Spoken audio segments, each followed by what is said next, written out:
ನೀವು ಮಾಡ್ತಾ ಇದ್ದರೆ ನಾನು ಇಲ್ಲಿಂದ ಹೊಡಿತೀನಿ.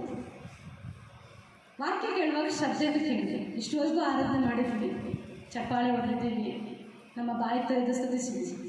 ಇಲ್ಲಿ ಕಥೆಯಾಗಿ ನಾನು ನಿಮಗೆ ಹೇಳಲಿಕ್ಕೆ ಇಷ್ಟಪಡ್ತೇನೆ. ಇಲ್ಲಿ ಒಬ್ಬ ವ್ಯಕ್ತಿ ಬರ್ತಾ ಇದ್ದಾನೆ, ನಾನು ನೀನು ಎಲ್ಲಿ ಹೋಗ್ತೀಯೋ ಅಲ್ಲಿಗೆ ನಾನು ಬರ್ತೀನಿ ಸ್ವಾಮಿ ಅಂದಾಗ ದೇವ್ರು ಹೇಳ್ತಿದ್ದಾನೆ, ನನಗೆ ತಲೆ ಇಡುವಷ್ಟು ಸ್ಥಳ ಇಲ್ಲ, ನೀನೇನು ಬರ್ತೀಯ ಅಂತ. ಮತ್ತೆ ಮುಂದೆ ಹೋಗುವಾಗ ನೋಡ್ತಾ ಇದ್ದೀವಿ, ಆತನು ಮತ್ತೊಬ್ಬನಿಗೆ ನನ್ನನ್ನು ಹಿಂಬಾಲಿಸು. ಹಲ್ಲೆಲೂಯಾ. ಇನ್ನೊಬ್ಬನು ಬರ್ತಾ ಇದ್ದಾನೆ, ನಾನು ಬರ್ತೀನಿ ಸ್ವಾಮಿ ಅನ್ನೋನಿಗೆ ನಾನು ತಲೆ ಇಡುವಷ್ಟು ಜಾಗ ಇಲ್ಲ ಅಂತ ಹೇಳ್ತಾ ಇದ್ದಾನೆ. ಅದ್ರ ಮುಂದೆ ಹೋಗಿ ಇನ್ನೊಬ್ಬರನ್ನು ಕರೀತಾ ಇದ್ದಾನೆ, ನನ್ನನ್ನು ಹಿಂಬಾಲಿಸು. ಹಲ್ಲೆಲೂಯಾ. ದೇವರನ್ನು ನಂಬುವಂತ, ದೇವರು ಆಸಲ್ಪಟ್ಟಂತ ವ್ಯಕ್ತಿಗಳಿಗೆ ಇದು ಮಾದರಿಯಾಗುವಂತ ವಿಷಯ.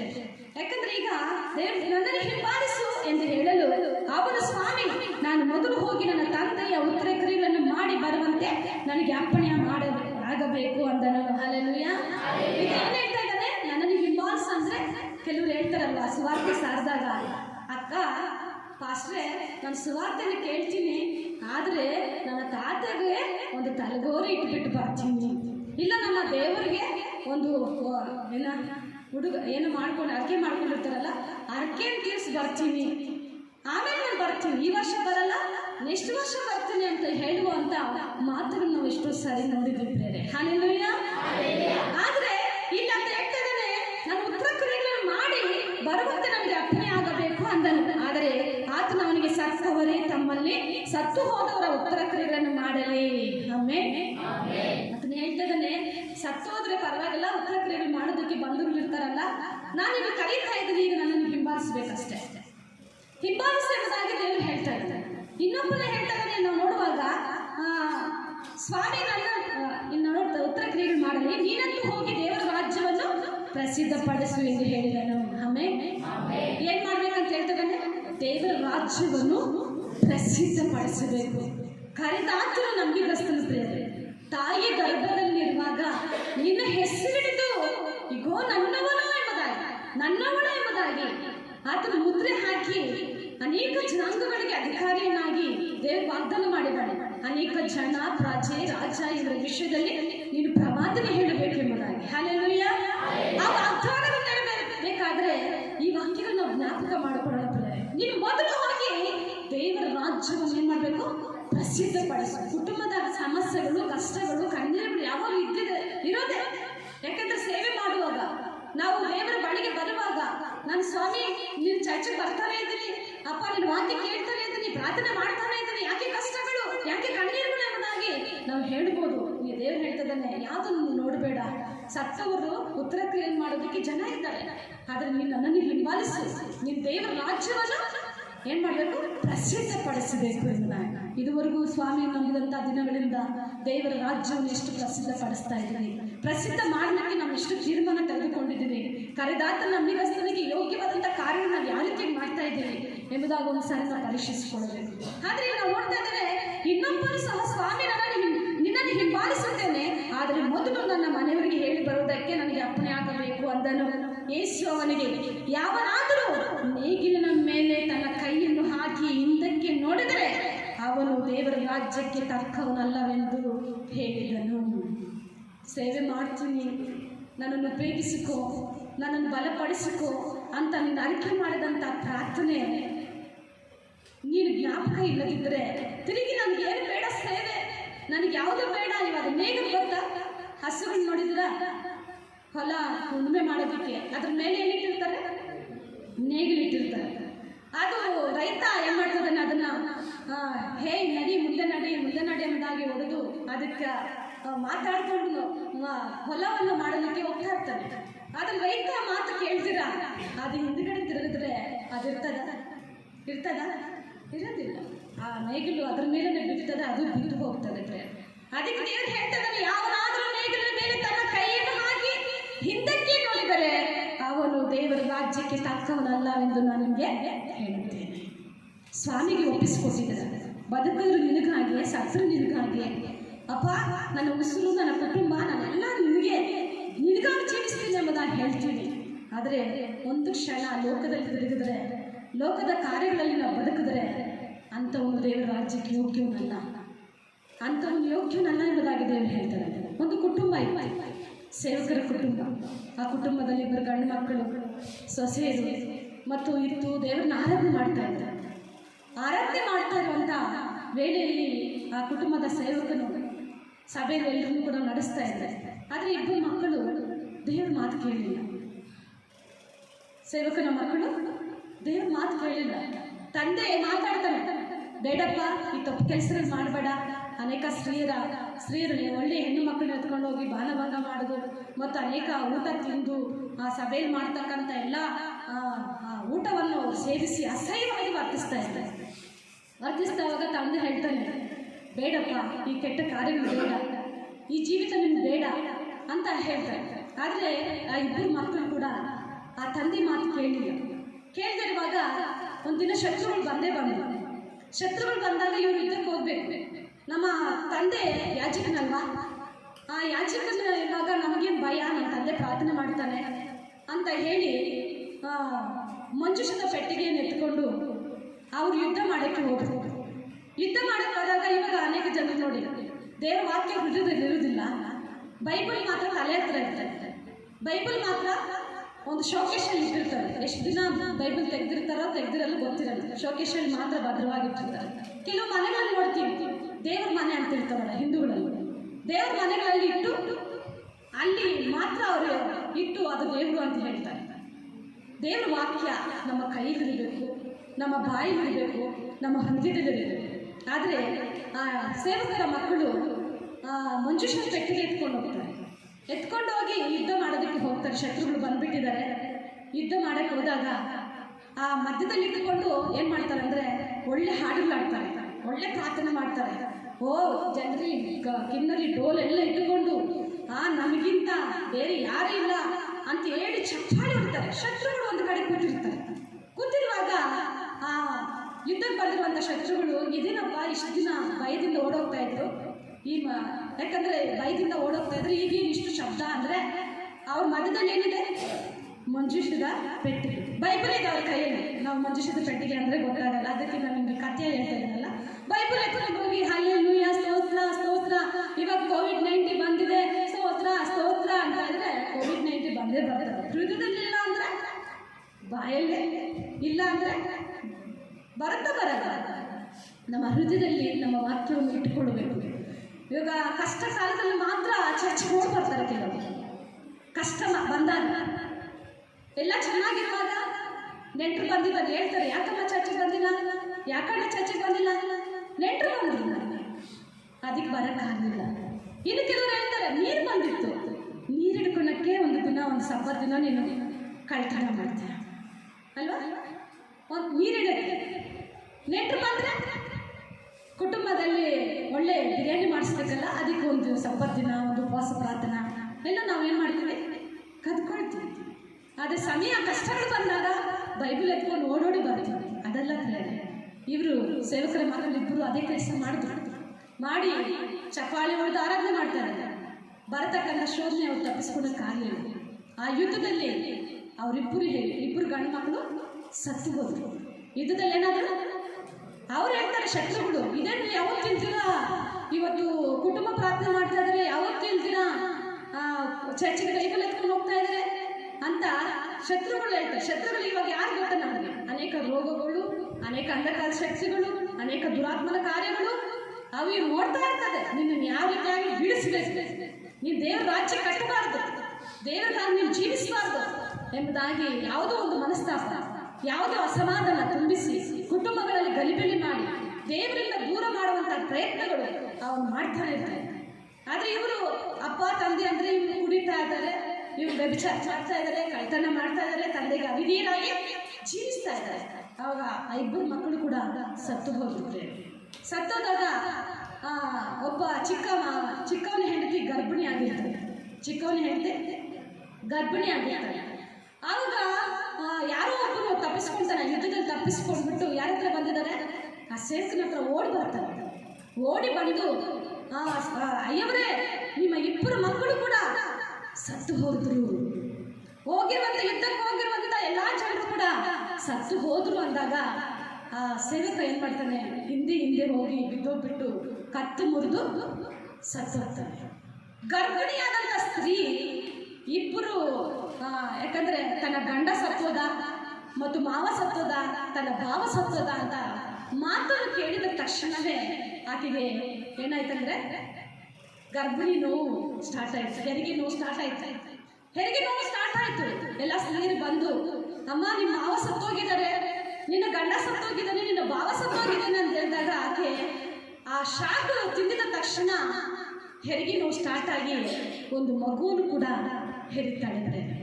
ಮಗುವನ್ನು ಕೂಡ ಹೆರಿದಾಗ ಆಕೆ ಕಳಿಸಿದಾಗ ಮದುವೆ ಮಾಡುವಾಗ ಸೇವಕರ ಕುಟುಂಬದಲ್ಲಿ ಒಳ್ಳೆ ಭಕ್ತಿ ಇರ್ತದೆ ಮಕ್ಕಳಿಗೆ ಅಂತ ಪಾಪ ಅವರ ತಂದೆ ತಾಯಿ ಸೇವಕರ ಮನೆಗೆ ಮದುವೆ ಮಾಡಿರ್ಬೋದು.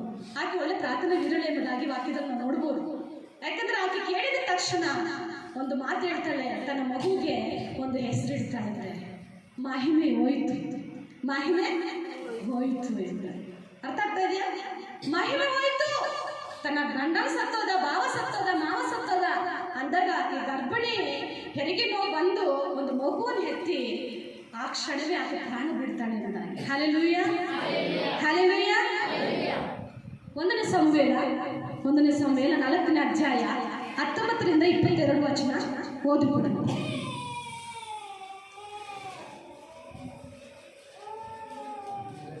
ಒಂದನೇ ಸಮುವೇಲ 4ನೇ ಅಧ್ಯಾಯ 19ರಿಂದ ಓದಿಕೊಳ್ಳೋಣ.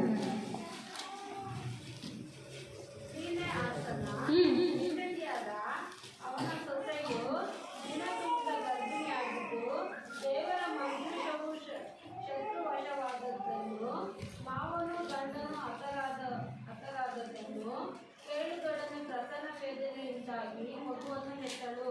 ಆಕೆಯು ಸಾಯುವ ಸಮಯದಲ್ಲಿ ಬಳಿಯಲ್ಲಿ ನಿಂತಿದ್ದ ಸ್ತ್ರೀಯರು, ಭಯಪಡಬೇಡ, ಮಗನನ್ನು ಹೆತ್ತಿದ್ದಿ ಎಂದು ಹೇಳಿದರು.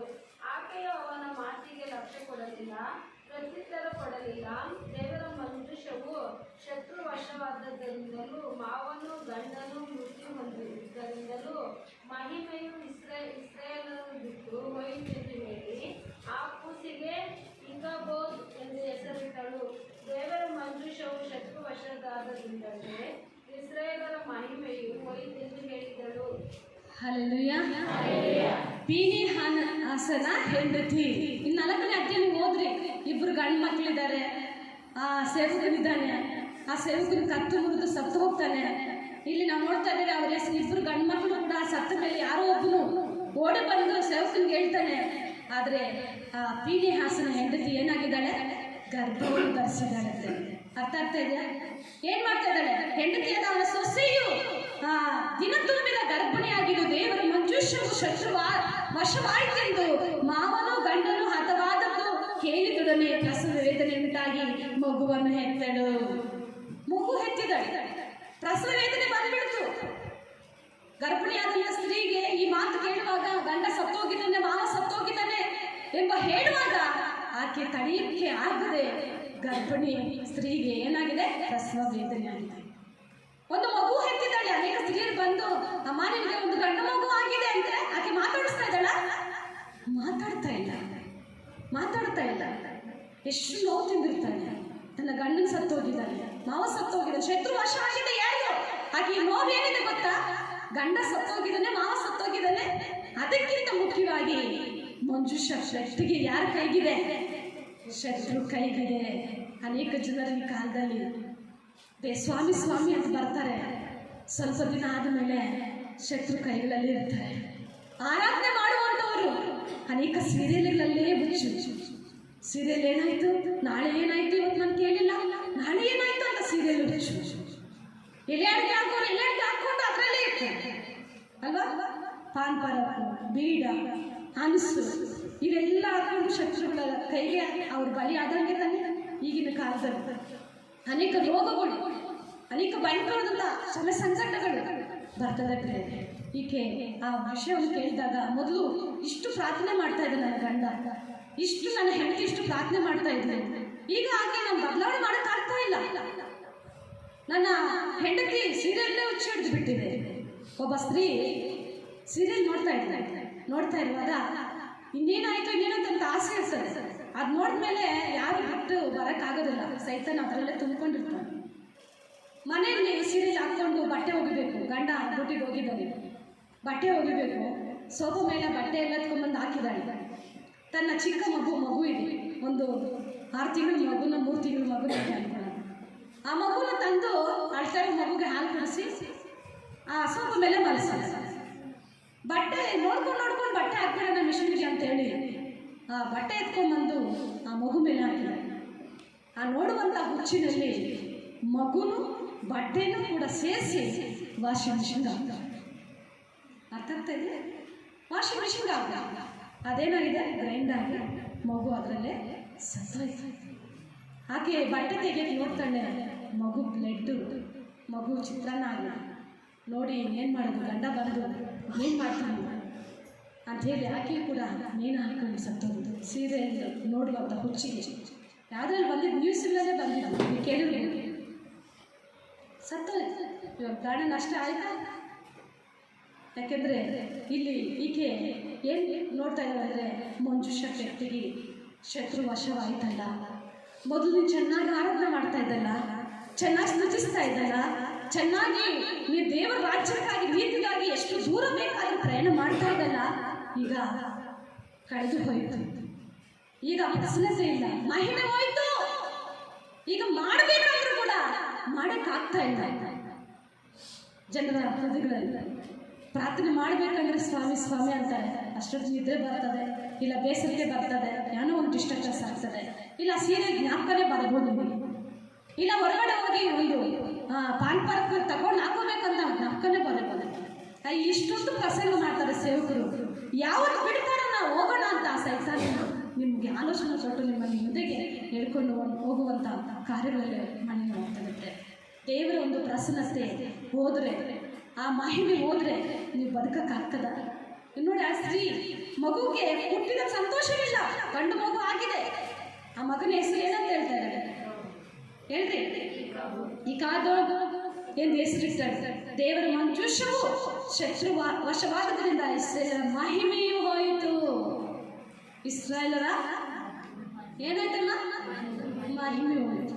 ಚೆನ್ನಾಗಿ ಪ್ರಾರ್ಥನೆ ಮಾಡುವವರೇ, ಚೆನ್ನಾಗಿ ವಿಶ್ವಾಸದಲ್ಲಿರೋವರೇ, ಭಕ್ತಿ ತೋರಿಸುವವರೇ, ಪ್ರಸಂಗ ಮಾಡುವವರೇ, ನಾನು ದೇವರಿಗೆ ನನ್ನ ಪ್ರಾಣ ಮಾಡ್ತೀನಿ ಅನ್ನೋರೇ, ಸತ್ರೂ ನನಗೆ ಸ್ತೋತ್ರ, ಬದುಕಿದ್ರೂ ನನಗೆ ಸ್ತೋತ್ರ ಅಂತ ಹೇಳಿ ಆರಾಧಿಸುವವರೇ, ಗಂಡ ಹೊಡೆದ್ರು ಕೂಡ. ಮೊನ್ನೆ ಒಂದು ಸ್ಟೋರಿ ನೋಡಿದೆ. ಯೇಸು ಸ್ವಾಮಿ ನಂಬಿದಂತ ಒಬ್ಬ ವ್ಯಕ್ತಿ ತನ್ನ ಗಂಡನು ಚೆನ್ನಾಗಿ ಕಳೆದಾಡ್ತಾನೆ, ಮಚ್ಚ ತಗೊಂಡು ಕೈಗಳು ಕಾಲುಗಳೆಲ್ಲ, ಆದರೆ ಆಕೆ ಸತ್ತಿಲ್ಲ. ಎತ್ಕೊಂಡೋಗಿ ಹಾಸ್ಪಿಟ್ಲಿಗೆ ಆಗಿದ್ರೆ ಸತ್ತಿದ್ದಾರೆ, ಆಕೆ ಬದುಕೊಂಡಿದ್ದಾರೆ. ನಾನು ಅದನ್ನು ಇನ್ನೊಂದ್ಸರಿ ಹೇಳ್ತೀನಿ, ಟೈಮ್ ಆಗುತ್ತೆ. ಅರ್ಥ ಆಯ್ತಾ? ನೀವು ಬರುವಾಗ ಎಷ್ಟು ಶ್ರಮೆ ಪಡ್ಕೊಂಡು ಬಂದಿದ್ದಾರೆ ದೇವರ ರಾಜ್ಯಕ್ಕೆ. ಗಂಡ ಬೈದರೂ ಬಂದಿದ್ದಾರೆ, ಹೆಂಡತಿ ಬೈದರೂ ಬಂದಿದ್ದಾರೆ, ಮಕ್ಕಳು ಬೈದರೂ ಬಂದಿದ್ದಾರೆ. ನಿಮ್ಗೇನು ಕೆಲಸ ಇಲ್ಲ, ನಿಮ್ಗೇನು ಅದೇ ಕೆಲಸ ಅಂತ ಎಷ್ಟು ಹೇಳಿದ್ರು ಕೂಡ ನೀವು ದೇವರು. ಕೆಲವರು ಸ್ತ್ರೀಯರಿದ್ದಾರೆ, ಗಂಡನಿಗೆ ಗೊತ್ತಿಲ್ದಿರ ದೀಕ್ಷಾಸ್ಥಾನ ತೆಗೆದುಕೊಂಡಂಥ ಸ್ತ್ರೀಯರು ನಮ್ಮ ಸಭೆಯಲ್ಲಿದ್ದಾರೆ. ಆಮೇಲೆ ಸ್ವಲ್ಪ ದಿನ ಆದಮೇಲೆ ಅವ್ರು ಗೊತ್ತಾಯ್ತು. ಅಷ್ಟು ಭಯ ಭಕ್ತಿಯಿಂದ ದೇವರ ರಾಜ್ಯಕ್ಕಾಗಿ ನೀತಿಗಾಗಿ ತಗೊಂಡ್ಪಟ್ಟಿದ್ದಾರೆ. ಅರ್ಥ ಆಯ್ತಾ? ಈ ಮಹಿಮೆ ಹೋದರೆ ಬದುಕಕ್ಕಾಗ್ತದ, ಬಾಳಕ್ಕಾಗ್ತದ? ನೋಡಿ, ಯಾಕೆ ಮಗು ಅಮ್ಮ ಗಂಡು ಮಗು ಅಂದರೆ ಆಕೆ ಸಫ್ಫಾಗ್ಬಿಟ್ಟಿದ್ದಾಳೆ, ಸೈಲೆಂಟ್ ಆಗಿಬಿಟ್ಟಿದ್ದಾಳೆ. ಆದರೆ ದೇವರ ಮಹಿಮೆ ಹೋಯಿತು. ಮಂಜುಷದ ಪೆಟ್ಟಿ ಅವ್ರ ಕೈ ಸಿಕ್ಕೋಯ್ತು. ನಿನ್ನ ಹಿಡ್ಕೊಂಡ್ಬಿಟ್ಟಿದ್ದಾನೆ ಶತ್ರು. ಕುಡಿಯೋ ನಿಮಿತ್ತನೇ ಇದ್ದಾನೆ, ವ್ಯಭಿಚಾರ ಮಾಡ್ತಾನೆ ಇದ್ದಾನೆ ಅಲ್ವಾ? ಭಯಂಕರವಾದಂಥ ಹೊಲಸಿನ ಕಾರ್ಯ ಮಾಡ್ತಾನೆ ಇದ್ದಾರೆ. ದೇವರ ಅವಕಾಶ ಕೊಟ್ಟರು ಕೂಡ ಅವಕಾಶ ತಿರುಗೋಕ್ಕೆ ಇಷ್ಟಪಟ್ಟಿಲ್ಲ. ದೇವರು ಹೇಳ್ತಾರೆ, ನೇಗಿಲ ಮೇಲೆ ಕೈ ಹಾಕಿದವನು ಹಿಂದೆಗೆ ತಿರುಗಿದ್ರೆ ಏನು ಪ್ರಯೋಜನ? ಹಿಂದೆ ತಿರುಗೋದ? ಸ್ವಾಮಿ ನೀನೇ ನನ್ನ ದೇವರು, ನನ್ನ ಪಾಪಿ, ನನ್ನ ದ್ರೋಹಿ, ನನ್ನನ್ನು ಕ್ಷಮಿಸು ಅಂತ ನನ್ನ ಪಾಪಗಳನ್ನು ಒಪ್ಪಿಕೊಂಡ ಮೇಲೆ ತಿರುಗಿ ಅದೇ ಪಾಪನೇನು ಮಾಡಿದ್ರೆ, ನಾನೇನು ಪಾಪ ಮಾಡಿಲ್ಲ ಅಂತ ನೀನು ಹೇಳ್ಬೋದು. ಪ್ರಾರ್ಥನೆ ಮಾಡದಿರೋದೇ ದೊಡ್ಡ ಪಾಪ. ನಿನ್ನ ಜೀವಿತದಲ್ಲಿ ಏನೇ ಪಾಪ? ಪ್ರಾರ್ಥನೆ ಮಾಡದೇ ಇರೋದೇ ದೊಡ್ಡ ಪಾಪ. ನೀವು ಮಾಡ್ತಾ ಇರ್ಬೋದು ಕೆಟ್ಟ ಕೆಲಸ ಕೆಲವರು, ಆದರೆ ಪ್ರಾರ್ಥನೆ ಮಾಡದೇ ಇರೋದೇ ದೊಡ್ಡ ಪಾಪ. ದೇವರ ಪರಿಶುದ್ಧ ಮುಗಿಸ್ತೋತ್ರ. ಆ ಮಂಜುಷದ ಪೆಟ್ಟಿ ಶತ್ರುಗಳು ವಶ ಆದಾಗ ಅನೇಕ ಜನರಿಗೆ, ಆ ಊರುಗಳಿಗೆ ನಾವು ಪಾಸ್ಟ್ ಹೇಳಿದಂಥ ಪ್ರಸಂಗದಲ್ಲಿ ನಾವು ನೋಡಿದ್ದೇವೆ. ಆ ಮಂಜುಷ ಪೆಟ್ಟಿ ಶತ್ರುಗಳು ಎತ್ಕೊಂಡೋಗಿ ಆ ಊರಲ್ಲಿ ಇಟ್ಕೊಂಡ್ರು. ದೇವಸ್ಥಾನದಲ್ಲಿ ಇಟ್ಕೊಂಡ್ರು. ಆ ದೇವತೆ ಕೂಡ ಬಿತ್ತೋಗಿ ಕೈ ಕಾಲೆಲ್ಲ ಮುರಿದೋಯ್ತು. ಆದ್ರೆ ಆ ಊರಿನ ಜನರಿಗೆ ಗೊತ್ತಾಯ್ತು, ಸತ್ಯವಾದ ದೇವರು ಇದ್ದಾನೆ, ಆತನು ಯೇಸು ಕ್ರಿಸ್ತನು. ಶತ್ರು ವಶ ಆಯ್ತಲ್ಲ ಅಂತ ಈಗ ಸತ್ತೋದ್ಲು. ಆ ಮಂಜುಶ್ರೀ ಪೆಟ್ಟಿ ಶತ್ರು ವಶದಲ್ಲಿದೆ. ಈಗ ಆ ಜನರೆಲ್ಲ ಕಳಿಸಬೇಕು. ಎಲ್ಲಿಗೆ? ತಿರುಗಿ ಇಸ್ರಾಯೇಲ್ ಅದಕ್ಕೆ ಕಳಿಸಬೇಕಾದ್ರೆ ಒಂದು ಪ್ರಯತ್ನ ಮಾಡ್ತಾರೆ. 2 ಹಸುಗಳನ್ನು ತೆಗೆದು ಆ ಹಸುಗಳನ್ನು ಕರೆದು ನೇಗಿಲು ಮಾಡಿ ಅದರ ಮೇಲೆ ಬಂಡಿ ಮೇಲೆ ಮಂಜುಶ್ರೀ ಪೆಟ್ಟಿಗೆ ಹಾಕಿ ಕಳಿಸಿದಾಗ ಅದು ಮಾಡುವಂಥ ವಿಷಯ ನೋಡಿ. 5ನೇ ಅಧ್ಯಾಯ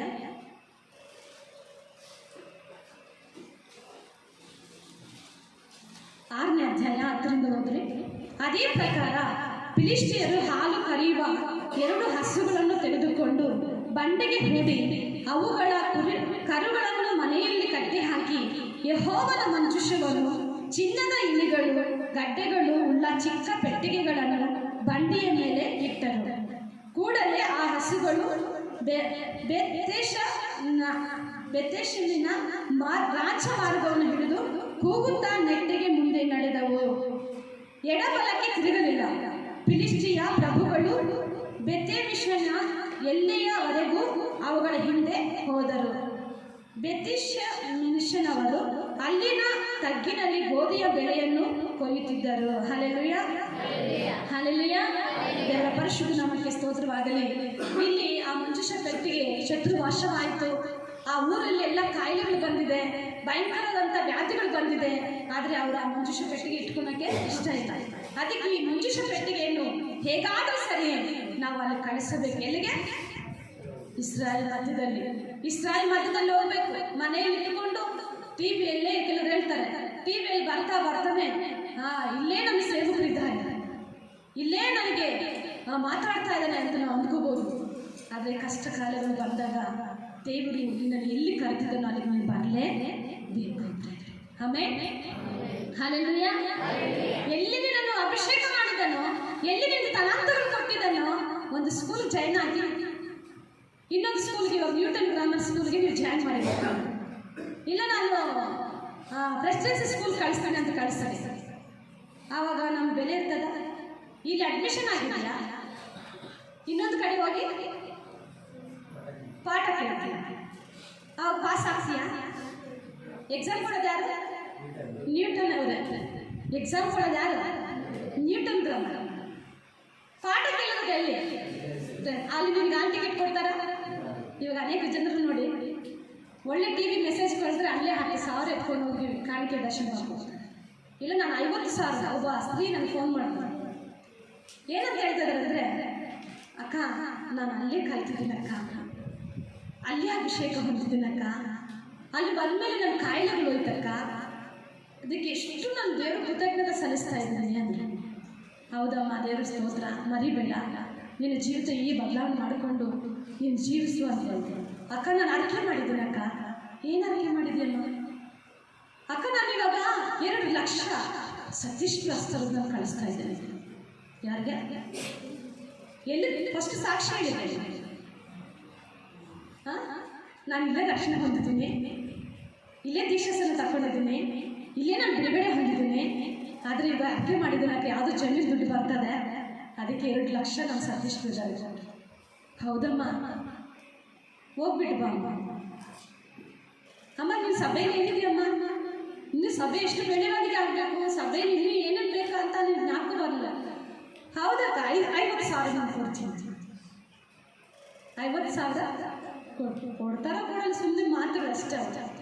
ಕೊಡ್ತಾರ ಇಷ್ಟೆಲ್ಲ ಉಳ್ಕೊಳ್ಳೋರು ನೋಡಿ ಟಿವಿಯಲ್ಲಿ ಕೇಳ್ತಾರವ್ರೆ, ನಮ್ಮ ಪಾಸ್ಟರ್ ನೀನು ಎಲ್ಲಿ ಬೆಳೆದಿದ್ದೀಯ, ಎಲ್ಲಿದ್ದೀಯಾ ನೋಡಿ. ಈಗ ಮಂಜುಷ ಪೆಟ್ಟಿಗೆ ಎಲ್ಲೋ ಹೋಗಿದೆ, ಆದರೆ ಅವ್ರ ಕಷ್ಟಗಳು ಬಂದಿದೆ, ಬಾಧೆಗಳು ಬಂದಿದೆ. ತಿರುಗಿ ಎಲ್ಲಿ ಬರಬೇಕು? ಸತ್ತ ಮೇಲೆ ಎತ್ತಕ್ಕೆ ನಿಮ್ಮ ಪಾಸ್ಟರ್ ಬರಬೇಕು. ಸತೀಶ್ ಭದ್ರ ಬರ್ತಾರ, ಕೆ ಪಾಲ್ ಬರ್ತಾರ. ಅವ್ರೂರಲ್ಲಿ ಯಾರಿದ್ದಾರೋ ಅವ್ರ ನಾಯಕರೇ ಅವ್ರು ಮಾಡ್ತಾರೆ. ನಾನು ಸೇವಕರ ಬಗ್ಗೆ ಏನು ತಪ್ಪದಾಗ ಹೇಳ್ತಾ ಇದ್ದೆ. ನೀನು ರಕ್ಷಣೆ ಹೊಂದಿದ್ದೆಲ್ಲಿ? ನೀನು ದೀಕ್ಷಾಸನ ಹೊಂದಿದ್ದೆಲ್ಲಿ? ವಾಕ್ಯ ಕೇಳಿ ಬೆಳೆದಿದ್ದೆಲ್ಲಿ? ನಿಮ್ಮ ಸೇವಕರಿಗೆ ಮರ್ಯಾದೆ ಇಲ್ಲ, ಬೇರೆ ಸೇವಕರು ಬಂದರೆ ನಾನು ನೋಡಿದ್ದೀನಿ, ಅವ್ರ ಜೊತೆಲಿ ಹೋಗಿ ನೋಡಿದ್ದೀನಿ. ಬೇರೆ ಹೊಸದಾಗಿ ಯಾರಾದರೂ ಸೇವಕರು ಬಂದಿದ್ದಂದರೆ ಸೇವಕರಿಗೆ ಹೋಗಿ ಪ್ರೇಯರ್ ಮಾಡೋರಿಗೆ ಒಂದು 50 ರೂಪಾಯಿ ಆಟೋ ಚಾರ್ಜ್ ಕೊಡೋಲ್ಲ, ಕಾಣಿಕೆ ಅಂತ. ಅರ್ಥ ಆಯ್ತಾ? ಹೋಗಿ 500 ರೂಪಾಯೋ 1000 ರೂಪಾಯೋ 3000 ರೂಪಾಯೋ ಎತ್ಕೊಂಡು ಬಂದು ಭದ್ರವಾಗಿ ಕವರ್ಗಾಗಿ ತಗೊಳ್ಳಿ ಸೇವಕರೇ ಅಂತ. ಅವರು ನಮ್ಮನ್ನು ನೋಡಿ ಇಷ್ಟೆಲ್ಲ ಕಾಣಿಕೆ ಕೊಡೋರು ಇದ್ದಾರ ಸಭೆಯಲ್ಲಿ, ಇಷ್ಟೆಲ್ಲ ಕಾಣಿಕೆ ಕೊಡೋರು ಇದ್ದಾರ ಅಂತ ನಮ್ಗೆ ಹೇಳ್ತಾರೆ. ಹೌದು ಪಾಸ್ಟರ್, ತುಂಬ ಚೆನ್ನಾಗಿ ಕಾಣಿಕೆ ಕೊಡ್ತಾರೆ ನಮಗೆ. ಅರ್ಥ ಆಗ್ತಾ ಇದೆ ನೋಡಿ, ಅವರು ಹೊಟ್ಟೆ ತುಂಬಿಸ್ತಾರೆ. ಅಪ್ಪ ಅಮ್ಮ ಸುನಂತಾ ಇದ್ರೆ ಮುಂದ್ಗಡೆ ಇರುವ ಅಪ್ಪ ಅಮ್ಮನ ಆಂಟಿ ಅಂಕಲ್ ಬಿರಿಯಾನಿ ತಿನ್ಬಿಟ್ಟು ಬನ್ನಿ ಅಂಕಲ್ ಅಂದ್ರೆ ಅಪ್ಪ ಅಮ್ಮ ಹಸುಕೊಂಡು ಒಂದು ಮೂಲೆ ಕೂತಿರ್ತಾರೆ. ಅಕ್ಕಪಕ್ಕ ಹೋಗಿ ಬಿರಿಯಾನಿ ಕೊಟ್ರೆ ಅದು ದೇವ್ರು ಇಷ್ಟಪಡ್ತಾನ? ಇಷ್ಟಪಡೋದಿಲ್ಲ. ಅರ್ಥ ಆಗ್ತಾ ಇದೆಯಾ? ಮಂಜುಷ್ಟ ಪೆಟ್ಟಿಗೆ ಎತ್ಕೊಂಡು ಹೋದ್ರು ಅವರೆಲ್ಲ ಕಷ್ಟಗಳು ಕಣ್ಣೀರುಗಳು ಗಡ್ಡೆಗಳು ಬಂದ್ರೆ ಅದಕ್ಕೆ ಇಲಿಯನ್ನು ಮಾಡಿದ್ದಾರೆ ಅವರು ಚಿನ್ನದಲ್ಲಿ ಅಲ್ವಾ? ಏನೇನು ಮಾಡಿದ್ದಾರೆ?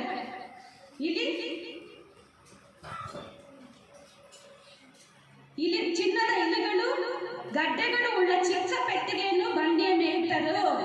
ಅವ್ರು ಮಾಡುವಂತ ಅವ್ರು ವ್ಯವಸಾಯ ಮಾಡ್ತಾ ಇದ್ರಲ್ಲ, ಆ ವ್ಯವಸಾಯವನ್ನು ಆ ರಾಗಿ ಭತ್ತ ಎಲ್ಲ ತಿನ್ನೋದಕ್ಕೆ ಇಲಿಗಳು ಬಂತು. ಗಡ್ಡೆ ರೋಗ ಬಂತು. ಮೇಲಿನ ವಚನ ಕೇಳಿದ್ರೆ ಅದಕ್ಕೆ ಸಿಂಪಲ್ ಆಗಿ ಹೇಳ್ಕೊಂಡು ಹೋಗ್ತಾ ಇದ್ದಾರೆ. ಗಡ್ಡೆ ರೋಗ ಬಂತು ಅವ್ರಿಗೆಲ್ಲ, ಅದಕ್ಕೆ ಅವ್ರು ಗಡ್ಡೆ ಮಾಡಿದ್ರು. ಆ ಪೆಟ್ಟಿಗೆ ಎಲ್ಲಿದ್ದಾರೆ?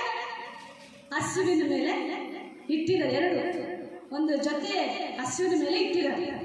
ಇಟ್ಟು ಆ ಮಂಜುಷದ ಪೆಟ್ಟಿಗೆ ಇಟ್ಟು ಆ ಬಂಗಾರದ ಇಲಿ ಮತ್ತು ಗಡ್ಡೆಯನ್ನು ಇಟ್ಟು ಅವರು ಕಳಿಸ್ತಾ ಇದ್ದಾರೆ. ಈ ಎರಡು ಹಸುಗಳು ಯಾವುದು? ಹಾಲು ಕರೆಯುವಂತ ಹಸುಗಳು. ಹಲ್ಲೆಲೂಯಾ. ಪಾಸ್ಟರ್ ಆದರೆ ನಿಮ್ಗೆ ಹೇಳಿದ್ದಾರೆ ಮೆಸೇಜ್.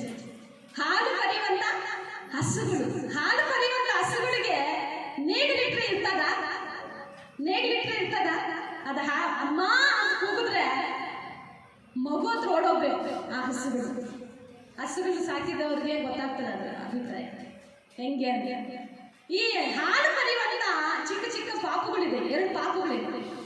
ಅದನ್ನು ಬಿಟ್ಟು ಆ ನೇಗಿಲು ಇಟ್ಟ ಮೇಲೆ, ಆ ಮಂಜುಷ ಪೆಟ್ಟಿಗೆ ಇಟ್ಟ ಮೇಲೆ ಆ ಹಸುಗಳು ದೇವರ ಮಾತನ್ನು ಕೇಳ್ಕೊಂಡೇ ಹೋಗ್ತಾ ಇದೆ. ಹಲ್ಲೆಲೂಯಾ. ಆ ಮರಿಗಳು ಕೂಗ್ತಾ ಇರ್ಬೋದು, ಅದಕ್ಕೆ ಅದು ಕಿರಿಸ್ತಾ ಇದೆ, ಅಮ್ಮ ಅಂತ ಕೂಗ್ತಾ ಇದೆ. ಅದು ಹೇಳ್ತದೆ, ಮಗನೇ ನಾನು ದೇವರ ರಾಜ್ಯ ನೀತಿಗಾಗಿ ನೌಕ ಪಡ್ತಾ ಇದ್ದೀನಿ, ದೇವರ ರಾಜ್ಯವನ್ನು ಕಟ್ಟೋದಕ್ಕೆ ಹೋಗ್ತಾ ಇದ್ದೀನಿ, ರಾಜ ಮಾರ್ಗದಲ್ಲಿ ಹೋಗ್ತಾ ಇದ್ದೀನಿ. ಅದಕ್ಕೆ ಅನೇಕ ಸೇವಕರು ಹೇಳ್ತಾರೆ, ನನ್ನ ಮಕ್ಕಳನ್ನು ನಾನು ದೇವರು ನೋಡ್ಕೊಳ್ತಾ ಇದ್ದಾರೆ. ಹಲ್ಲೆಲೂಯಾ. ನನ್ನ 2 ಮಕ್ಕಳು ಸೆಕೆಂಡ್ ಪಿ.ಯು.ಸಿ ಓದಿದಾಗ ಸಿಸ್ಟರ್ ಹೇಳಿದ್ರು, ಸಿಸ್ಟರ್ 10th ಓದ್ತಾ ಇದ್ದಾನೆ, ನಾನು ಸೆಕೆಂಡ್ ಪಿ.ಯು.ಸಿ ಓದ್ತಾ ಇದ್ದಾನೆ, ಸಿಸ್ಟರ್ SLC ಓದ್ತಾ ಇದ್ದಾನೆ, ಸೆಕೆಂಡ್ ಪಿ.ಯು.ಸಿ ಓದ್ತಾ ಇದ್ದಾನೆ, ಮಕ್ಕಳಿಗೆ ನೀವು ಇದ್ದು ಇವಾಗ ಪ್ರೇಯರ್ ನಿಂತು ಅವ್ರು ನೋಡ್ಕೋಬಹುದಲ್ಲ ಅಂತ ನಾನು ಹೇಳಿದೆ. ನಾನು ಪ್ರಾರ್ಥನೆ ಮಾಡ್ತೀನಿ, ನನ್ನ ಮಕ್ಕಳಿಗೆ ದೇವರು ಜ್ಞಾನ ಕೊಡ್ತಾನೆ. ಹಲ್ಲೆಲೂಯಾ. ಅನೇಕ ವಿಶ್ವಾಸಗಳು ನಮ್ಮ ಮನೆಯಲ್ಲಿ ಹಳೆ ಮನೆಯಲ್ಲಿ ಇದ್ದಾಗ ಚಿಕ್ಕದಾಗಿತ್ತು. ಅನೇಕ ವಿಶ್ವಾಸಗಳು ಮನೆಗೆ ಬಂದು ಹೋಗ್ತಾ ಇರೋರು. ಅವ್ರು ಕಾಫಿ ಟೀ ಊಟ ಎಲ್ಲ ವ್ಯವಸ್ಥೆ ಮಾಡ್ತಾ ಇರೋದು. ಅವ್ರು ಕುತ್ಕೊಳ್ಳೋದಕ್ಕೆ ಜಾಗನೇ ಇರ್ತದೆ ಓದೋಕ್ಕೆ. ಅವ್ರೆಲ್ಲ ಹೋಗ್ತಾರೆ ಗೊತ್ತಾ? ಮನೆ ಮೇಲೆ ಹೋಗಿ ಕುತ್ಕೊಳ್ಳೋರು, ಮೆಟ್ಲ ಮೇಲೆ ಹೋಗಿ ಕುತ್ಕೊಳ್ಳೋರು, ಮತ್ತೆ ಎಲ್ಲರೂ ನಿದ್ದೆ ಮಾಡಿದ್ಮೇಲೆ ಅವರು ಓದ್ಕೊಳ್ಳೋದಕ್ಕೆ ಪ್ರಾರಂಭ ಮಾಡ್ತಾರೆ. ಯಾಕೆ ಇಷ್ಟೊತ್ತಲ್ಲಿ ಓದ್ತಾ ಇದೆ? ಓದ್ಕೊಳ್ಳೋಕೆ ಸಮಯ ಇಲ್ಲ. ನಾನು ಎದ್ದು ಅರ್ಧರಾತ್ರಿಯಲ್ಲಿ ಬಂದರೆ 2 ಗಂಟೆವರೆಗೂ ಅವ್ರು ಓದ್ತಾನೆ ಇರೋದು. ಅಪ್ಪ ನೀವು ಕೊಟ್ಟಿರುವಂಥ ಜ್ಞಾನಕ್ಕಾಗಿ ಸ್ತೋತ್ರ. ಅರ್ಥ ಆಗ್ತದೆ? ಇಲ್ಲಿ ಆ ಹಸು ಆ ಮಂಜುಷ ಪೆಟ್ಟಿಗೆ ಎತ್ಕೊಂಡು ಆ ಒಂದು ದೇವರ ರಾಜ್ಯ ಮಾರ್ಗದಲ್ಲಿ ಹೋಗ್ತಾ ಇದೆ, ಕಿರಿಸ್ತಾ ಇದೆ. ಹೋದ್ರೆ 12 ವಚನ ನೋಡಿ. ಹಸುಗಳು ರಾಜಮಾರ್ಗವನ್ನು ಹಿಡಿದು ಕೂಗುತ್ತಾ ನೆಟ್ಟಿಗೆ ಮುಂದೆ ನಡೆದವು. ಹಲ್ಲೆಲೂಯಾ. ಕರೆದಾತನು ನಂಬಿಗಸ್ತನು, ನಾನು ದೇವರ ರಾಜ್ಯಕ್ಕಾಗಿ ನೀತಿಗಾಗಿ ನಾನು ತಾವುಕ ಪಡುತ್ತೇನೆ. ಎಲ್ಲ ಕಳ್ಕೋಬಹುದು, ದೇವ್ರ ತಿರುಗಿ ನನಗೆ ಕೊಡುತ್ತಾನೆ ಎಂಬುದಾಗಿ ರಾಜ್ಯ ಮಾರ್ಗದಲ್ಲಿ ಹೋಗ್ತಾರೆ. ಮತ್ತು ಎಡಬಲಕ್ಕೆ ತಿರುಗಲಿಲ್ಲ. ಎಡಕ್ಕೆ ಬಲ ತಿರುತ್ತಾ ನೇಗಿಲ ಮೇಲೆ ಕೈ ಹಾಕಿದವರು ಹಿಂದಕ್ಕೆ ತಿರುಗಿದ್ರ ಅಂತ ಪರಿಸ್ಥಿತಿ ಏನಂತಾರೆ? ಅಷ್ಟ ಆಗ್ತದೆ. ಹೌದಮ್ಮ. ಫಿಲಿಸ್ಟಿಯ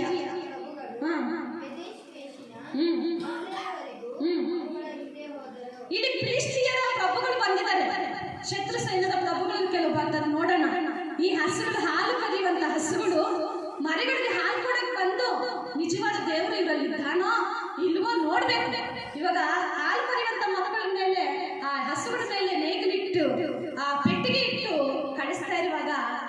ನೋಡೋದಕ್ಕೆ ಕೂಡ ಬಂದಿದ್ದಾರೆ. ನೋಡೋಣ ಇವ್ರು ಎಷ್ಟುವರೆಗೂ ಸೇವೆ ಮಾಡ್ತಾರೆ ನೋಡೋಣ, ಎಷ್ಟುವರೆಗೂ ಪ್ರಾರ್ಥನೆ ಮಾಡ್ತಾರೆ ನೋಡೋಣ, ಎಷ್ಟುವರೆಗೂ ಮುಂದುವರಿಸ್ತಾರೆ ನೋಡೋಣ. ಇಷ್ಟು ವರ್ಷಗಳ ಸಭೆಯಲ್ಲಿ ಇದ್ದಾರಲ್ಲ, ಈ ಸಭೆಯಿಂದ ತಪ್ಪಿಸೋಣ ಅಂತ ನೋಡೋರು ಕೂಡ ಇದ್ದಾರೆ ಇಲ್ವಾ? ಅದಕ್ಕೆ ನಾನು ಆಗಾಗ ಹೇಳ್ತಾ ಇದ್ದೀನಿ, ಪ್ರೀತಿಗೋಸ್ಕರ ಪ್ರೀತಿ ಕಾಪಾಡ್ಕೊಳ್ಬೇಕು, ಐಕ್ಯತೆ ಕಾಪಾಡ್ಕೊಳ್ಬೇಕು ಅಂತ ಆ ಸಭೆ ವಿಷಯವಾಗಿ ಒಂದೊಂದು ರಾತ್ರಿ ಜಾವದಲ್ಲಿ ಎದ್ದು ನಾನು ಎಷ್ಟೋ ಸಾರಿ ಪ್ರಾರ್ಥನೆ ಮಾಡಿದ್ದೇನೆ. ಉದಯ ಕಾಲದ ಪ್ರಾರ್ಥನೆ, ಅರ್ಧರಾತ್ರಿಯ ಪ್ರಾರ್ಥನೆ, ನೈಟ್ ಫುಲ್ಲು ಪ್ರಾರ್ಥನೆ, ನಾನು ದೇವ್ರ ಸಮ್ಮುಖದಲ್ಲಿ ಕೂತು ಪ್ರಾರ್ಥನೆ ಮಾಡಿದ್ದೆ. ಅರ್ಥ ಆಯ್ತಾ? ಈ ಬಿಲಿಸ್ ನೋಡ್ತಾ ಇದ್ದಾರೆ, ಎಲ್ಲವರೆಗೂ ಹೋಗ್ತದೆ ನೋಡೋಣ. ಅರ್ಧ ದಾರಿಯಲ್ಲಿ ಇಂಗ್ಲೀಷ್ ಪೆಟ್ಟಿಗೆ ಬಿಡಿಸಿ ಬಂದರೆ ಇವ್ರು ದೇವರಲ್ಲ, ನಿಜವಾದ ದೇವರು ಅಲ್ಲ ಅಂತ ತಿಳ್ಕೊಳ್ಳೋಂಥ ಪ್ರಶ್ನೆ ಹಾಕೋದಕ್ಕೆ ಬರ್ತಾ ಇದ್ದಾರೆ. ಆದರೆ ಏನು ಮಾಡ್ತದೆ ಇದು? ಓದಮ್ಮ. ಅಲ್ಲಿನ ತಗ್ಗಿನಲ್ಲಿ ಗೋಧಿಯ ಬೆಳೆಯನ್ನು ಕೊಯ್ಯುತ್ತಿದ್ದರು. ಅವರು ಕಣ್ಣೆತ್ತಿ ಯೆಹೋವನ ಮಂಜೂಷವನ್ನು ನೋಡಿ ಬಹು ಸಂತೋಷಪಟ್ಟರು. ಬಂಡೆಯು ಮೇಷಿನವನಾದ ಯೆಹೋಶುವನ ಹೊಲದಲ್ಲಿದ್ದ ದೊಡ್ಡ ಕಲ್ಲಿನ ಬಳಿಯಲ್ಲಿ ಬಂದು ನಿಲ್ಲಲು ಅವರು ಹೋಗಿ ಬಂಡೆಯ ಕಟ್ಟಿಗೆಗಳನ್ನು ಹೊಡೆದು ಅಗ್ನಿ ಮಾಡಿ ಆ ಹಸಿಗಳನ್ನು ಯೆಹೋವನಿಗೋಸ್ಕರ ಆಹುತಿ ಕೊಟ್ಟರು. ಹಲ್ಲೆಲೂಯಾ. ಎರಡು ಹಸುಗಳು ಏನಾಗಿದೆ? ಒಂದು ದೊಡ್ಡ ಬಂಡೆ ಮೇಲೆ ನಿಂತಿದೆ. ಆ ಬಂಡೆ ಹತ್ರ ಯಾವುದೋ ಬಂಡೆ? ಕ್ರಿಸ್ತನ ಬಂಡೆ. ನೀನು ತನ್ನನ್ನು ತಾನು ನಿರಾಕರಿಸಿಕೊಂಡು ತನ್ನ ಶಿಲುಬೆಯನ್ನು ಹೊತ್ತುಕೊಂಡು ಬರುವನೇ ನನಗೆ ಯೋಗ್ಯ. ಹಲ್ಲೆಲೂಯಾ. ಲೋಕವನ್ನು ಪ್ರೀತಿಸುವನು ನನ್ನನ್ನು ಪ್ರೀತಿಸುವುದಿಲ್ಲ, ನನ್ನನ್ನು ಪ್ರೀತಿಸುವನು ಲೋಕವನ್ನು ಪ್ರೀತಿಸುವುದಿಲ್ಲ. ಈ ಎರಡು ಹಸುಗಳು ಬರ್ತಾ ಇದ್ದಾರೆ, ರಾಜಮಾರ್ಗದಲ್ಲಿ ಬರ್ತಾ ಇದೆ. ಇಲ್ಲಿ ಯೆಹೋಶುವ ಹೊಲದಲ್ಲೇ ಒಂದು ಬಂಡೆಯ ಹತ್ತಿರ ಬಂದು, ಅಮ್ಮ ಅಕ್ಕ, ಬಂಡೆಯ ಬಳಿಯಲ್ಲಿ ಬಂದು ನಿಂತಾಗ ಅವ್ರ ಕಟ್ಟಿಗೆಗಳನ್ನು ಹಾಕಿ ಈ ಎರಡು ಹಸುಗಳನ್ನು ಏನು ಮಾಡಿದ್ದಾರೆ? ಆಹುತಿ ಕೊಟ್ಟಿದ್ದಾರೆ. ದೇವರಿಗಾಗಿ ನಾನು ಸಜೀವಿ ಯಜ್ಞವಾಗಿ ಸಮರ್ಪಿಸಿದ್ದೀಯ. ದೇವರು ಕರೆದಾಗ, ಸ್ವಾಮಿ ನನ್ನನ್ನು ಉಪಯೋಗಿಸಿ, ಸ್ವಾಮಿ ನನ್ನನ್ನು ಬಲಪಡಿಸಿ, ಅಯ್ಯ ಎಲ್ಲರೂ ಬೇಡ. ಎಷ್ಟೋ ಸಲ ಪ್ರೇಯರ್ ಮಾಡಿದ್ದಾರೆ, ಕರ್ತನೇ ಏನು ಬೇಡ, ನೀನು ಮಾತ್ರ ಬೇಕು, ನೀನು ಮಾತ್ರ ಬೇಕು ಅಂತ. ಈಗ ನೋಡಿ, ಕುಟುಂಬ ಬೇಕು, ಮಕ್ಕಳು ಬೇಕು. ದೇವರು ಹೇಳ್ತಾ ಇದ್ದಾನೆ ಒಂದು ವಿಷಯ. ಮತ್ತಾಯನ ಬರೆದ ಸುವಾರ್ತೆಗೆ ಜ್ಞಾಪಕ ಬರೋದನ್ನು ಹೇಳಲೇಬೇಕು. 38ನೇ ವಚನ, 10ನೇ ಅಧ್ಯಾಯ 38ನೇ ವಚನ. ಆದರೆ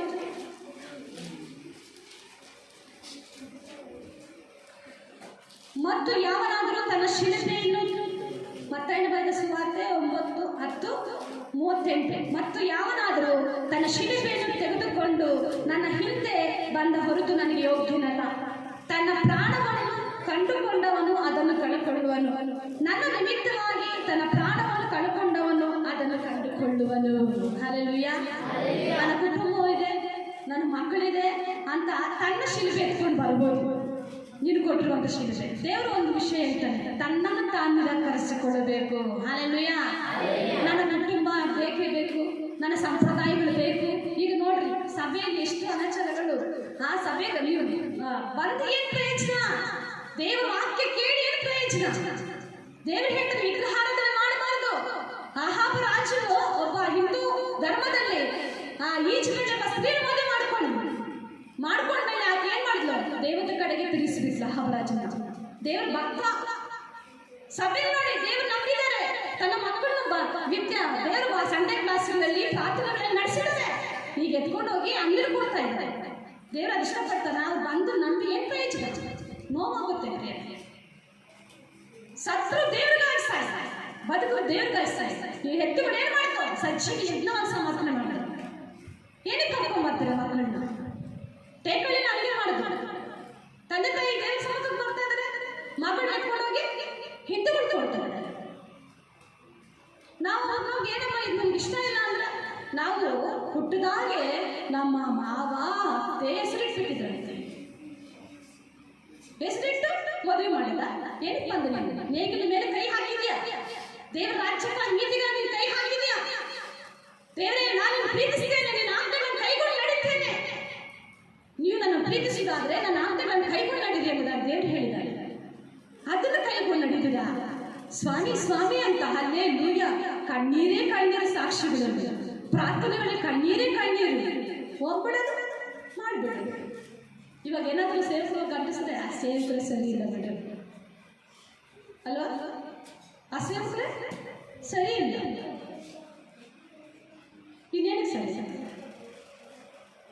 ಸೇವಕರು ಸರಿ ಇಲ್ಲ ಅಂತ ಹೇಳ್ತಾರೆ, ಹೌದಲ್ವಾ?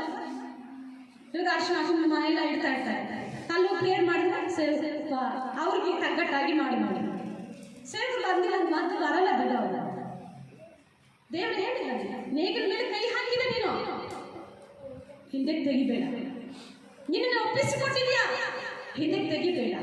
ಈ ಹಸುಗಳು ನೋಡಿ, 2 ಹಸುಗಳು ಹೋಗಿ ಕಲ್ಲಿನ ಬಂಡೆ ಮೇಲೆ ನಿಂತ್ಕೊಂತು. ಅದು ಗೊತ್ತಾಯ್ತು ನನ್ನ ಪ್ರಾಣ ಕೊಡಬೇಕು ಅಂತ. ಆಹುತಿ ಕೊಟ್ಟರೆ ಇಲ್ವಾ? ಬದುಕಿದ್ರು ದೇವ್ರಿಗಾಗಿ ಬದುಕು, ಸತ್ರು ದೇವ್ರಿಗಾಗಿ ಸಾಯಿ, ಅದು ದೇವ್ರು ಇಷ್ಟಪಡ್ತಾರೆ. ಇಲ್ಲಿ ನನ್ನ ಕುಟುಂಬ ಇದೆ, ತನ್ನ ಶಿಲ್ಪೆಯನ್ನು ಹೊತ್ಕೊಂಡು ಬರ್ತಾ ಇದ್ದಾನೆ. ನನ್ನ ಕುಟುಂಬ ಇದೆ, ನನ್ನ ಬಂಧುಗಳಿದ್ದಾರೆ, ನನಗೆ ಆಚರಣೆ ವಿಚಾರಣೆಗಳಿದೆ. ನನ್ನ ತಾಯಿಗೆ ತಂದೆಗೆ ತಲಗೋರಿ ಇಟ್ಟು ಬರ್ತೀನಿ, ಇನ್ನು ಸತ್ತಿಲ್ಲ ಪಾಪ, ಆವಾಗಲೇ ತಲಗೋರಿ ಇಡ್ತಾರೆ. ಇಲ್ಲ ನನ್ನ ದೇವರಿಗೆ ನಾನು ಮುಖಪೋಡಿ ಮಾಡ್ಕೊಂಡಿದ್ದೀನಿ, ಅಡಿಕೆ ಮಾಡ್ಕೊಂಡಿದ್ದೀನಿ, ಸಲ್ಲಿಸಿ ಬಿಟ್ಟು ಬರ್ತೀನಿ ಅಂತ ಹೇಳಿ ಬರೋವನ್ನು ದೇವರು ಇಷ್ಟಪಡ್ತಾನ? ಪಡೋದಿಲ್ಲ. ದೇವರು ನಂಬಿದ್ದೀರಾ? ಇನ್ನು ಮಕ್ಕಳಿದ್ರೆ ಕ್ರಿಸ್ತನ ಕಡೆಗೆ ನೋಡಿ, ಎಲ್ಲಾದ್ರೂ ಕ್ರಿಶ್ಚಿಯನಲ್ಲಿ ನೋಡಿ ಮದುವೆ ಮಾಡಿ.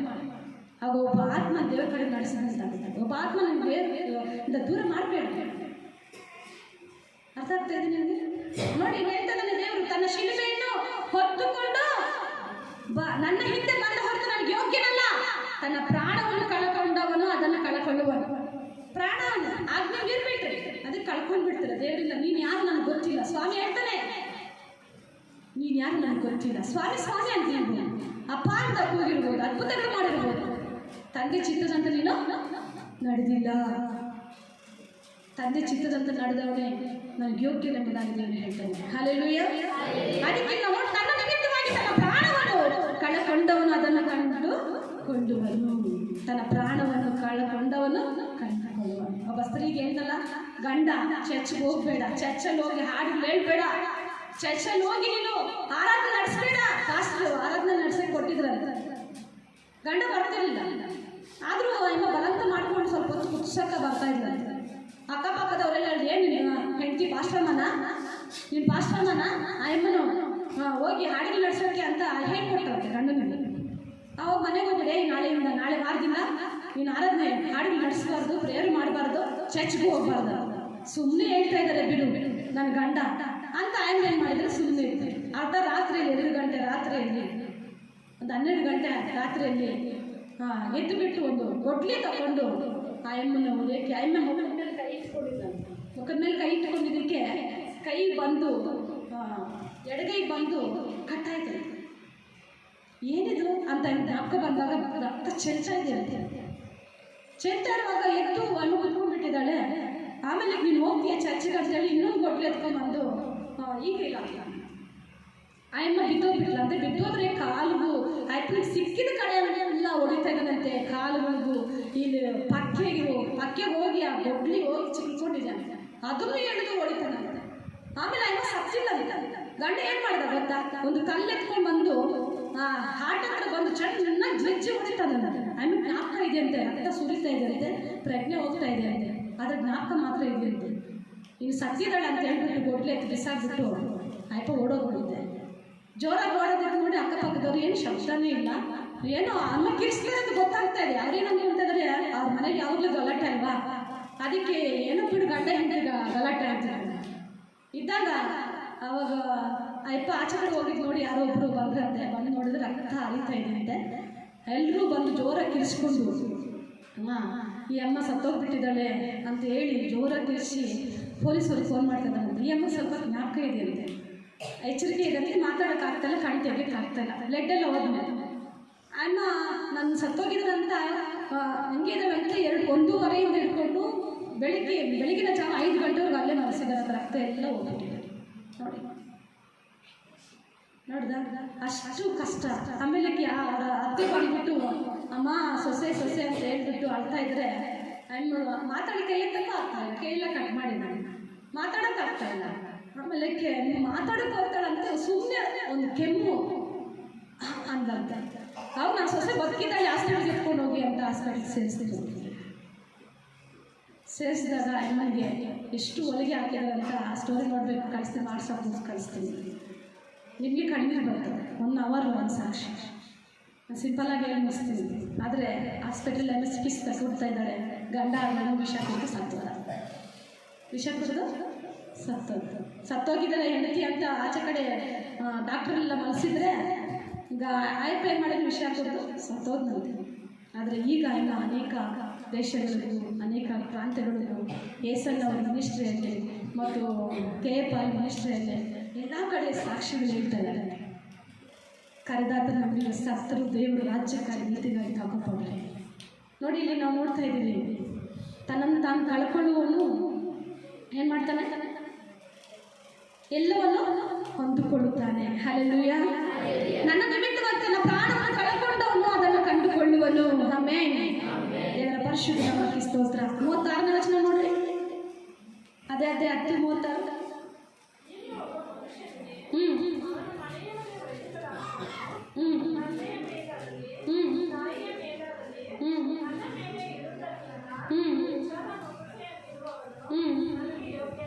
ಹಾಲೆಲೂಯಾ. ದೇವರು ನಂಬಿದ ಮೇಲೆ ತನ್ನ ಮನೆಯವರೇ ವೈರಿಗಳಾಗ್ತಾರಂತಂದ್ರೆ, ತಂದೆ ಮೇಲೆ, ತಾಯಿ ಮೇಲೆ, ತನ್ನ ಮನೆಯವರೇ ವೈರಿಗಳಾಗ್ತಾರೆ. ಇಲ್ಲ ಮತ್ತು ಮಗನ ಮೇಲಾಗಲಿ ಮಗಳ ಮೇಲಾಗಿ ನನ್ನ ಮೇಲೆ ಇಡುವುದಕ್ಕಿಂತ ಹೆಚ್ಚಾದ ಮಮತೆಯನ್ನಿಡುವನು ನನಗೆ ಯೋಗ್ಯನಲ್ಲ. ಯಾರ ಮೇಲೆ ಹೆಚ್ಚಾಗಿ ನೀವು ಪ್ರೀತಿ ಮಾಡ್ತಿರೋ ಅವ್ನು ನನಗೆ ಯೋಗ್ಯನಲ್ಲ ಅಂತ ಹೇಳ್ತೇವೆ. ಈಗ ತೀರ್ಮಾನಿಸಿ 2 ಹತ್ತುಗಳು ಹೋಗಿ ದೇವರ ಸಮ್ಮುಖದಲ್ಲಿ ನಿಂತು ಸಜೀವ ಯಜ್ಞ ಮಾಡ್ಕೊಳ್ಳೋದಕ್ಕೆ ಸಿದ್ಧಪಟ್ಟರು. ಈಗ ಮಹಿಮೆ ಹೋಯಿತು ಯಾರಿಗೆ? ಇಸ್ರಾಯೇಲ್ಗೆ. ಯಾಕಂದರೆ ಅವರು ದೇವರ ಆಜ್ಞೆ ಕೈಗೊಂಡಿಲ್ಲ, ಶತ್ರುವಶವಾಯಿತು. ಈಗ ನಿಮ್ಮ ಪ್ರಾರ್ಥನಾ ಜೀವಿತದಲ್ಲಿ ಏನಾಗಿದೆ? ನಿಮ್ಮ ಜೀವಿತದ ಪರಿಸ್ಥಿತಿ ಏನಾಗಿದೆ? ನಾವು ಪರೀಕ್ಷಿಸೋಣ. ಸ್ವಾಮಿಗೆ ನೀವು ಸಮರ್ಪಣೆ ಮಾಡಿದರೆ ಕಷ್ಟಗಳು ಇದ್ದೇ ಇರ್ತದೆ. ದೇವರು ನಂಬಿದ ಮೇಲೆ ತನ್ನ ಮನೆಯವರೇ ವೈರಿಗಳಾಗ್ತಾರೆ, ತನ್ನ ಮಕ್ಕಳೇ ವೈರಿಗಳಾಗ್ತಾರೆ. ನೋಡಿ, ಯಾಕಂದ್ರೆ ಲೂಕನ ಬರೆದ ಸುವಾರ್ತೆ 10:16 ಹೋದ್ರಿ.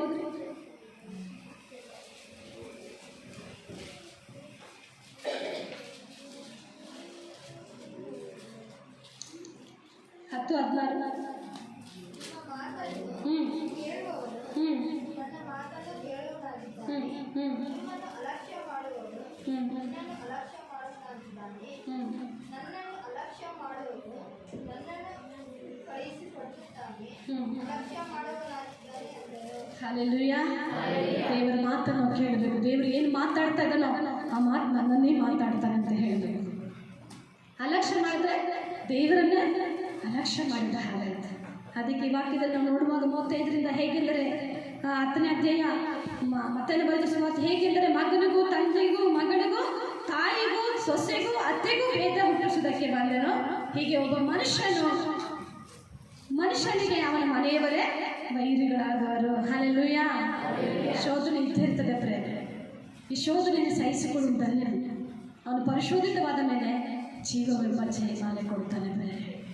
ನಿಮ್ಮ ಕಷ್ಟ ಇರ್ಬೋದು, ಕಣ್ಣೀರಿರ್ಬೋದು, ವೈರಿಗಳು ಯಾರಾಗ್ತಾರೆ? ಮನೆಯವರೇ.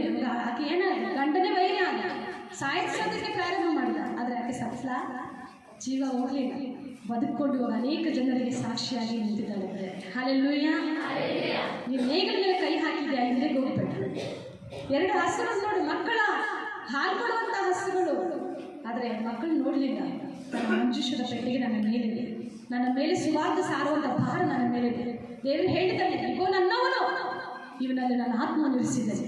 ಅನ್ಯ ಜನಾಂಗಗಳಿಗೆ ಸುವಾರ್ತೆಯನ್ನು ಪ್ರಕಟಿಸೋದಕ್ಕೋಸ್ಕರ, ಬಂದಿಗಳಿಗೆ ಬಿಡುಗಡೆ ಆಗೋದಕ್ಕೋಸ್ಕರ, ಕಾರಾಗೃಹಗಳಲ್ಲಿ ಇರ್ತಕ್ಕಂಥವ್ರು ಕರ್ಕೊಂಡು ಬರ್ಬೇಕು ನೀವು ಬೆಳಕಿಗೆ. ಅದಕ್ಕೆ ದೇವರನ್ನ ಆರಿಸಿಕೊಂಡಿರೋದಿಲ್ಲ. ಯೆಶಾಯ ಗ್ರಂಥದಲ್ಲಿ ನಾವು ನೋಡಿದ್ದೀವಿ. ಈ ವಾಕ್ಯಗಳೆಲ್ಲ ನಿಮ್ಮ ಜೀವಿತದಲ್ಲಿ ಅನ್ವಯವಾಗಿದೆ. ದೇವರು ಕರೆದಾತ ನಂಬಿಗಸ್ತನಿಗೆ ಯೋಗ್ಯನಾಗಿ ನೀವು ಜೀವಿಸಲಿಕ್ಕೆ ಸಿದ್ಧಪಟ್ಟರೆ ದೇವರ ವಾಕ್ಯವನ್ನು ಆಶೀರ್ವದಿಸಲಿ. ಹಲ್ಲೆಲೂಯಾ. ಈಗ ಒಪ್ಪಿಸಿಕೊಂಡು ದೇವರೇ ನೀನು ಕರೆದಿದ್ದೀಯ, ನೇಗಿಲ ಮೇಲೆ ಕೈ ಹಾಕಿದ್ದೀಯ, ಹಿಂದಕ್ಕೆ ತಿರುಗಿ ಯೋಗ್ಯನಲ್ಲ ಎಂಬುದಾಗಿ ಹೇಳ್ತಾ ಇದ್ದಾರೆ. ಕರ್ತನೇ, ಹೌದಪ್ಪ, ಪಿನಿಹಾಸನ ಹೆಂಡತಿ ಗರ್ಭಿಣಿ ಆಗಿದೆ, ತನ್ನ ಮಹಿಮೆಯು ಹೋಯಿತು ಎಂಬುದಾಗಿ ಆಕೆ ಸತ್ತಳು ಎಂಬುದಾಗಿ ಹೇಳ್ತೇವೆ. ಅಪ್ಪ, ಈ ಲೋಕಕ್ಕೆ ನಾವು ಸಾಯಬೇಕು, ನೀತಿಗೆ ನಾವು ಬದುಕಬೇಕು, ನಿನ್ನ ರಾಜ್ಯ ನೀತಿಗಾಗಿ ನಾವು ತಗೊಬರಬೇಕು. ಈ ವಾಕ್ಯಗಳನ್ನೇ ಮಾತಾಡಿದ್ಯಪ್ಪ. ಯಾರ್ಯಾರ ನನ್ನ ಅಂಗೀಕರಿಸಿದ್ರು ಅಂದ್ರೆ ಆತನ ಹೆಸರನ್ನ ನಂಬಿಕೆ ಇಟ್ಟರು ಅವರಿಗೆ ದೇವರ ಮಕ್ಕಳಾಗಿ ಕೊಟ್ಟಿದ್ದೆ, ಅದಕ್ಕಾಗಿ ಸ್ತೋತ್ರ. ಪ್ರಾರ್ಥನೆ ಮಾಡಿಕೊಳ್ಳೋಣ. Thank you. ಪ್ರೀತಿಸುವೆ